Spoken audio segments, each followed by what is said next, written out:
Hi hello, എല്ലാവർക്കും പുതിയ വീഡിയോയിലേക്ക് സ്വാഗതം. ഇന്നലത്തെ വീഡിയോയിൽ പറഞ്ഞ മാതിരി ഞങ്ങൾ ഋഷികേശിൽ നിന്ന് ഡെറാഡൂണിലെ സഹസ്രധാര വാട്ടർഫാൾസിലേക്ക് വന്നുകൊണ്ടിരിക്കുമായിരുന്നു. ഇപ്പം ഞങ്ങളങ്ങനെ സഹസ്രധാര വാട്ടർഫാൾസിലെത്തി. ഇനി നമുക്ക് ഡെറാഡൂണിലത്തെ സഹസ്രധാര വാട്ടർഫാൾസിൻ്റെ കാഴ്ചകൾ കാണാം. ഋഷികേശിലത്തെ ത്രിവേണിഘട്ടിൽ നിന്നും 50 കിലോമീറ്റർ ദൂരം സഞ്ചരിച്ച് ഞങ്ങളങ്ങനെ ഡെറാഡൂണിലത്തെ സഹസ്രധാര നാച്ചുറൽ സ്പ്രിംഗ്, അതായത് സഹസ്രധാര വാട്ടർഫാൾസിൽ എത്തി. ഇനി നമ്മൾ സഹസ്രധാര വാട്ടർഫാൾസിൻ്റെ കാഴ്ചകളാണ് കാണാൻ പോകുന്നത്. എല്ലാവരും വരൂ. ഇതാണ് സഹസ്രധാര വാട്ടർഫാൾസിൻ്റെ പ്രധാന എൻട്രൻസ്. അപ്പം ഞങ്ങൾ കാറ് കുറച്ച് ദൂരെ പാർക്ക് ചെയ്തിട്ട് പിന്നെ നടന്ന് ആണ് സഹസ്രധാര വാട്ടർഫാൾസിൻ്റെ സ്റ്റാർട്ടിങ്ങിലേക്ക് പോകേണ്ടത്. അപ്പോൾ അങ്ങോട്ട് വണ്ടി പോയില്ല, നിങ്ങൾ നടന്ന് തന്നെ പോകണം. വഴിയിൽ മുഴുവൻ ഇങ്ങനെ കടകളാണേ. ഇതിപ്പോൾ ലെഫ്റ്റ് സൈഡിൽ കാണുന്നത് സഹസ്രധാര വാട്ടർഫാൾസിൻ്റെ റോപ്പ് വേയിലേക്കുള്ള എൻട്രൻസ് ആണ്. നിങ്ങൾക്ക് റോപ്പ് വേ വഴിയും സഹസ്രധാര വാട്ടർഫാൾസിൻ്റെ ഭംഗി മുഴുവനായിട്ട് കാണാമെന്നാണ് പറയുന്നത്. പക്ഷേ ഞങ്ങൾ റോപ്പ് വേയിൽ കയറിയില്ല. അപ്പോൾ ഈ കാണുന്ന ബിൽഡിങ്ങിൽ പോയിട്ട് അവിടുന്ന് ടിക്കറ്റ് എടുത്തിട്ട് അവിടുന്നാണ് റോപ്പ് വേയിലേക്കുള്ള എൻട്രൻസ്. 200 രൂപയാണ് ഒരാൾക്കുള്ള റോപ്പ് വേ ടിക്കറ്റ്. നിങ്ങൾക്ക് വേണമെന്നുണ്ടെങ്കിൽ അത് ഓപ്റ്റ് ചെയ്യാം. ഇപ്പം ഞങ്ങൾ നടന്ന് വാട്ടർഫാൾസിൻ്റെ സ്റ്റാർട്ടിങ് പോയിന്റിലെത്തി. ആക്ച്വലി സ്റ്റാർട്ടിങ് പോയിൻ്റ് അല്ല ഇത്, നമ്മളിങ്ങനെ നടക്കുന്ന വഴിയിലൊക്കെ വെള്ളം ഒഴുകിക്കൊണ്ടിരിക്കുകയാണ്. അപ്പോൾ പേരിൽ നിന്ന് തന്നെ നമുക്ക് മനസ്സിലാവും, സഹസ്രധാര പറഞ്ഞാൽ 1000 വെള്ളച്ചാട്ടങ്ങളിങ്ങനെ ഒരുമിച്ച് ചേർന്ന് വരുന്നതാണ്. അതിപ്പോൾ ഇതിങ്ങനെ ഇതേപോലെ നിറയെ കുഞ്ഞു കുഞ്ഞു വാട്ടർഫാൾസ് ചേർന്നിട്ട് ഒഴുകി വരികയാണ്. അപ്പം നമ്മൾ നോർമലി എക്സ്പെക്റ്റ് ചെയ്യുന്ന പോലെ വലിയ മലയുടെ മുകളിൽ നിന്ന് താഴോട്ട് പതിക്കുന്ന പോലെയുള്ള വെള്ളച്ചാട്ടമല്ല ആക്ച്വലി ഇത്.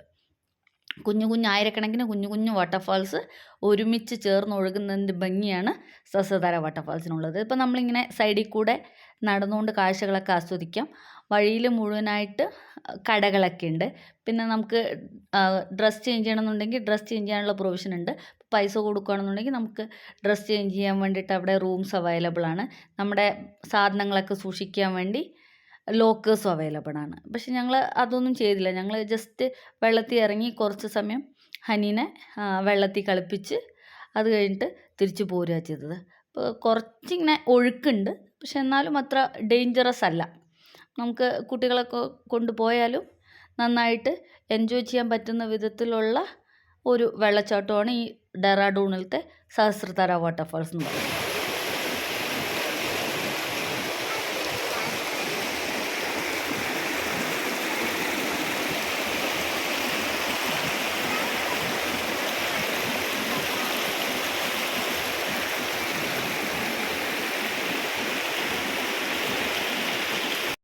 അതായത് ഇപ്പോൾ ഇവിടെ നിന്ന് നോക്കുമ്പോൾ ദൂരം മോളി ഒരു ബിൽഡിംഗ് കാണുന്നില്ലേ, അപ്പോൾ അവിടെ നിന്ന് താഴോട്ട് കാണുന്നത് നമ്മൾ നേരത്തെ കണ്ട റോപ്പ് വേ ആണ്. ഡെറാഡൂൺ സിറ്റിയിൽ നിന്നും 14 കിലോമീറ്ററാണ് സഹസ്രധാര വാട്ടർഫാൾസിലേക്കുള്ള ദൂരം. ഇതിൻ്റെ തൊട്ടടുത്തുള്ള എയർപോർട്ട് എന്ന് പറയുന്നത് നമ്മൾ കഴിഞ്ഞ വീഡിയോയിൽ കണ്ടവർക്ക് മനസ്സിലായിട്ടുണ്ടാവും, വരുന്ന വഴിയിൽ കണ്ട ജോളി ഗ്രാൻഡ് ഡൊമസ്റ്റിക് എയർപോർട്ടാണ്. ഈ സഹസ്രധാര വാട്ടർഫാൾസ് സ്ഥിതി ചെയ്യുന്നത് ഡെറാഡൂണിലെ ബാൽദി റിവറിലാണ്. ഈ വാട്ടർഫാളിൻ്റെ ഏറ്റവും വലിയ പ്രത്യേകതയായിട്ട് പറയുന്നത് ഇതിൻ്റെ വെള്ളത്തിൻ്റെ സൾഫർ റിച്ച്നെസ് ആണ്. അപ്പോൾ ഹിമാലയത്തിലെ ലൈംസ്റ്റോൺസിൽ കൂടെ ഒഴുകി വരുന്നത് കൊണ്ട് തന്നെ ഈ വാട്ടർഫാളിൻ്റെ വെള്ളത്തിൽ നിറയെ സൾഫർ കണ്ടൻറ് ഉണ്ടെന്നാണ് പറയുന്നത്. സൾഫർ കണ്ടൻറ് ഉള്ളത് കൊണ്ട് തന്നെ ഇത് വളരെയധികം മെഡിസിനൽ വാല്യൂ ഉള്ള ഒരു വെള്ളമാണ്. ആക്ച്വലി ഇവിടുത്തെ ആൾക്കാരുടെ വിശ്വാസപ്രകാരം ഇതിൽ ഈ വെള്ളം കുടിക്കുന്നത് ഒരു വിധത്തിലുള്ള സ്റ്റൊമക്ക് ഡിസീസസിനൊക്കെ വളരെ ഫലപ്രദമാണെന്നാണ് ഇവർ പറയുന്നത്. കൂടാതെ ഇതിനകത്ത് സൾഫർ കണ്ടൻറ്റ് കൂടുതലുള്ളത് കൊണ്ട് തന്നെ ഈ വെള്ളത്തിൽ കുളിക്കുന്നത് സ്കിൻ ഡിസീസസിനെ ട്രീറ്റ് ചെയ്യുമെന്നും പറയപ്പെടുന്നുണ്ട്.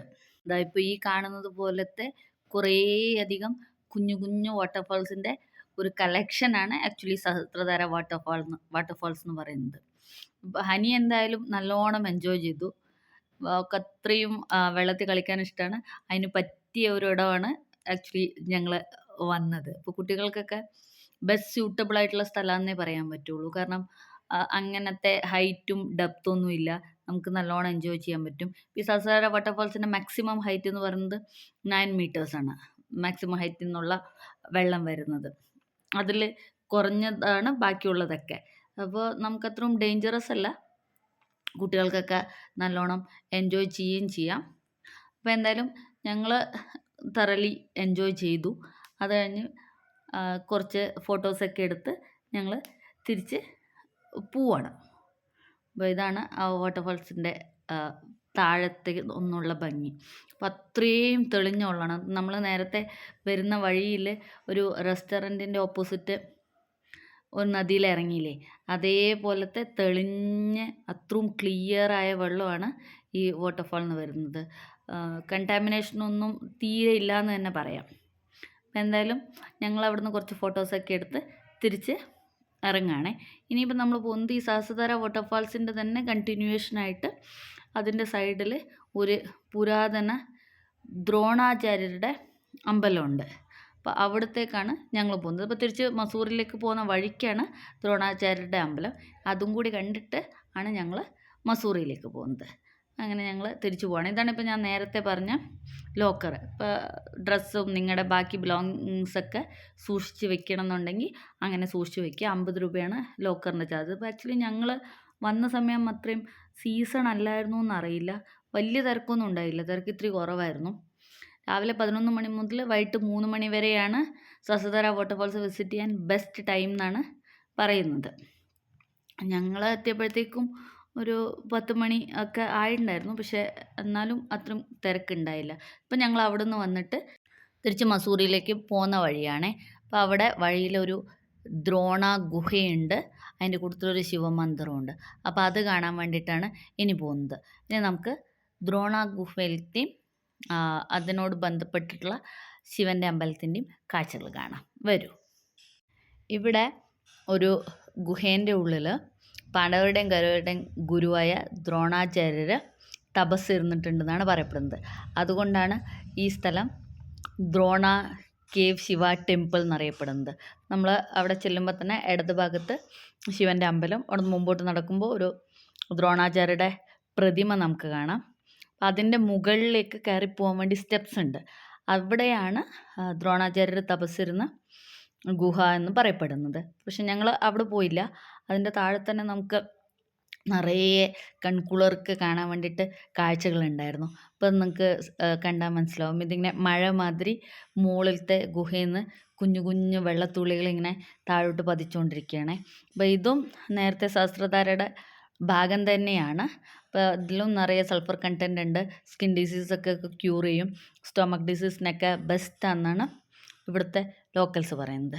ഇതിങ്ങനെ കുഞ്ഞു കുഞ്ഞു കുഞ്ഞു കുഞ്ഞ് നേർത്ത അരുവികൾ മാതിരി മുകളിലത്തെ ഗുഹയിൽ നിന്നുള്ള വെള്ളം താഴോട്ട് പതിക്കുന്ന കാഴ്ചയാണ് ഈ കണ്ടുകൊണ്ടിരിക്കുന്നത്. അത്രയും നല്ല സൂത്തിങ് ആയ ഒരു എക്സ്പീരിയൻസ് ആണ്. നല്ല കൂളായിട്ടുള്ള അത്രയും തണുത്ത വെള്ളമാണ് വരുന്നത്. എന്തായാലും ഹനി കുറച്ച് സമയം അതിനകത്ത് എൻജോയ് ചെയ്തു. ഗുഹ ദ്രോണാചാര്യ പ്രതിമയുടെ ഓപ്പോസിറ്റ് നമുക്ക് കാണാൻ പറ്റുന്ന കാഴ്ചയാണിത്. അപ്പം നമ്മൾ നേരത്തെ കണ്ട സഹസ്രധാര വാട്ടർഫാൾസിൻ്റെ കണ്ടിന്യൂവേഷനായിട്ടാണ് ഈ വെള്ളം വരുന്നത്. ഇതും ആ സഹസ്രധാര വാട്ടർഫാൾസിൻ്റെ ഭാഗം തന്നെയാണ്. അപ്പോൾ ഞങ്ങൾ എന്തായാലും അവിടുന്ന് കുറച്ച് മുമ്പോട്ട് നടക്കുമ്പോൾ സൈഡിലേക്ക് ഇതേപോലെ കുഞ്ഞു കുഞ്ഞു ഗുഹകൾ ഫോം ചെയ്തിട്ടുള്ളതായിട്ട് നമുക്ക് കാണാം. പക്ഷെ ഇതിനകത്തൊന്നും അങ്ങനെ അത്ര അകത്തോട്ട് നമുക്ക് നേരെ നടന്നു പോകാൻ പറ്റില്ല. അപ്പോൾ അത് കണ്ടില്ല, എൻട്രൻസിൽ നമുക്ക് നിവർന്ന് നിൽക്കാം. ബാക്കി നമ്മൾ കുനിഞ്ഞ് അതിൻ്റെ അകത്തോട്ട് പോകേണ്ടി വരും. അപ്പോൾ അകത്തേക്ക് പോയി നോക്കുമ്പോൾ ഇതേമാതിരി ഇങ്ങനെയാണ് കയറി പോകുന്നത്. ഇതേമാതിരി കുഞ്ഞു കുഞ്ഞ് വാട്ടർഫാൾസ് ഇങ്ങനെ വന്ന് വീണുകൊണ്ടിരിക്കും. എന്തായാലും നല്ല രസമുള്ള നല്ല സുഖമുള്ള ഒരു എക്സ്പീരിയൻസ് ആയിരുന്നു. നമുക്ക് ഭയങ്കര പ്രകൃതിയുമായിട്ട് അത്രയും അടുത്ത് നിന്നിട്ട് പ്രകൃതിനെ തൊട്ടറിയാൻ പറ്റുന്ന ഒരു എക്സ്പീരിയൻസ് ആയിരുന്നു എന്തായാലും. അതിപ്പം നിങ്ങൾ കണ്ടില്ലേ, ഗുഹയുടെ അകത്തെ കാഴ്ചകളാണത്. അപ്പോൾ ആ വെള്ളം ഇങ്ങനെ ഒഴുകി താഴത്തോട്ട് കുഞ്ഞു സ്പ്രിങ്ങായിട്ട് വരുന്നുണ്ട്. അപ്പോൾ അത് കഴിഞ്ഞിട്ട് ഞങ്ങൾ തിരിച്ച് നടക്കണം. ഇപ്പോൾ ഈ സ്റ്റെപ്സ് കണ്ടില്ലേ മുകളിലേക്ക്, ആ സ്റ്റെപ്സ് കയറി നമ്മൾ മുകളിൽ ചെല്ലുമ്പോഴാണ് ദ്രോണാചാര്യർ തപസ് ചെയ്ത ഗുഹയിലെത്താൻ പറ്റുന്നത്. പക്ഷെ ഞങ്ങൾ അങ്ങോട്ട് പോയില്ല. അപ്പോൾ ഇവിടെ നിങ്ങൾ നടക്കുമ്പോഴും വളരെ സൂക്ഷിച്ച് അത്രയും കെയർഫുള്ളായിട്ട് നടക്കണം. കാരണം ഇതിങ്ങനെ കണ്ടിന്യൂസ് ആയിട്ട് വെള്ളം വീഴുന്ന കാരണം അത്രയും വഴുക്കലുണ്ട്. ഈ ഹാൻഡ് റെയിലിൽ പിടിച്ച് നടന്നാൽ തന്നെയും വഴുക്കി വീഴാനുള്ള സാധ്യത വളരെ കൂടുതലാണ്. അപ്പോൾ പിന്നെ മുകളിൽ ഗുഹയിൽ പോകുന്നത് അതിനേക്കാളും റിസ്ക്കിയാണെന്നുള്ളത് കൊണ്ട് പിന്നെ കുട്ടികളൊക്കെ വെച്ച് മുകളിൽ പോവാതിരിക്കുന്നതാണ് നല്ലതെന്ന് തോന്നി. അത് കാരണം ഞങ്ങൾ മുകളിലോട്ട് ആക്ച്വലി ദ്രോണാചാര്യർ തപസ്സിരുന്നു എന്ന് പറയപ്പെടുന്ന ഗുഹയ്ക്കകത്ത് പോയില്ല. താഴത്തെ കാഴ്ചകൾ കണ്ട് ഞങ്ങൾ ഇവിടെ നിന്ന് ഇനി മസൂറിയിലേക്ക് പോവുകയാണ്. അപ്പോൾ ഇതാണ് ദ്രോണാചാര്യരുടെ പ്രതിമ. ഞങ്ങൾ ഡെറാഡൂണിലത്തെ കാഴ്ചകൾ കണ്ടു കഴിഞ്ഞു. ഇനി മസൂറിയിലേക്ക് പോവുകയാണ്. ഇവിടുന്ന് 30 കിലോമീറ്ററാണ്, അതായത് ദ്രോണ കേവ് ടെമ്പിളിൽ നിന്ന് 30 കിലോമീറ്ററാണ് മസൂറിയിലേക്കുള്ള ദൂരം. ഇനി നമുക്ക് മസൂറിയിലത്തെ കാഴ്ചകൾ കാണാം. പോകുന്ന വഴിയൊക്കെ നേരത്തെ ഋഷികേശിൽ നിന്ന് ഡെറാഡൂണിലേക്ക് വന്നപ്പോൾ കണ്ട മാതിരി തന്നെ വളരെ ഭംഗിയുള്ള, അത്രയും ഡെൻസ് ഫോറസ്റ്റിൻ്റെ ഉള്ളിൽ കൂടെയുള്ള വഴിയാണ്, ഫോറസ്റ്റിൻ്റെ സൈഡിൽ കൂടെയുള്ള വഴിയാണ് ആക്ച്വലി. ഇനി എന്തായാലും നമുക്ക് മസൂറിയിലെ കാഴ്ചകൾ കാണാം. അപ്പോൾ ഇത്രയും സമയം വീഡിയോ കണ്ടതിന് നന്ദി. വീഡിയോ ലൈക്ക് ചെയ്യാനും ഷെയർ ചെയ്യാനും സബ്സ്ക്രൈബ് ചെയ്യാനും മറക്കല്ലേ. മസൂറിയിലത്തെ കാഴ്ചകളുമായിട്ട് അടുത്ത വീഡിയോയിൽ കാണാം. അതുവരയ്ക്കും bye. Thank you for watching.